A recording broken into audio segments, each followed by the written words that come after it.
स्वतंत्रता को इस वर्ष 75 साल पूरे हो रहे हैं। इन 75 साल देश के लोगों ने एक आज़ाद आसमां के नीचे खुलकर सांस ली है। ये आज़ादी के 75 साल जो लोग हमें उपहार में देकर गए हैं, ये वक्त है उन सेनानियों को याद करने का, जिन्होंने बिना अपनी परवाह किए इस देश की आन बान शान के लिए खुद को कुर्बान कर दिया।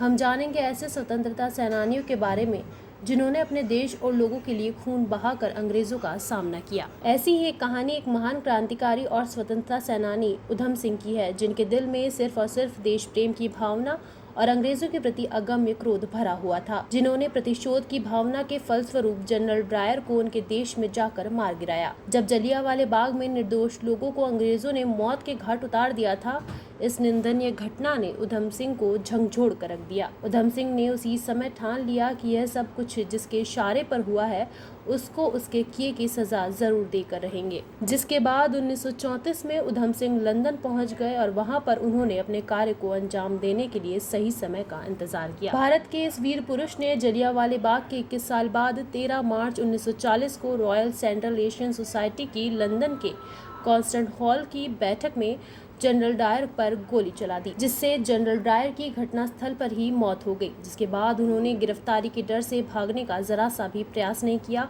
और उसी समय वह वहां शांत खड़े रहे। उनको इस बात पर गर्व था कि उन्होंने अपने देशवासियों के लिए वह करके दिखाया जो सभी भारतीय चाहते थे। जिसके बाद 31 जुलाई 1940 को लंदन के पैटर्नविल जेल में उनको फांसी की सजा दी गई। इस तरह उन्होंने देशवासियों के लिए मात्र 40 वर्ष की आयु में अपने आप को समर्पित कर दिया। जिस दिन उधम सिंह को फांसी दी गई, उस दिन भारत में क्रांतिकारियों का आक्रोश अंग्रेजों के प्रति और भी बढ़ गया था। उनके शहीद होने के मात्र 7 वर्ष बाद भारत अंग्रेजों की गुलामी से मुक्त हो गया। ऐसे न जाने कितने स्वतंत्रता सेनानियों ने अपने देश के प्रति अपना प्रेम, सहयोग और अपना समर्पण प्रदान किया है, जिसको देश कभी नहीं भुला सकता।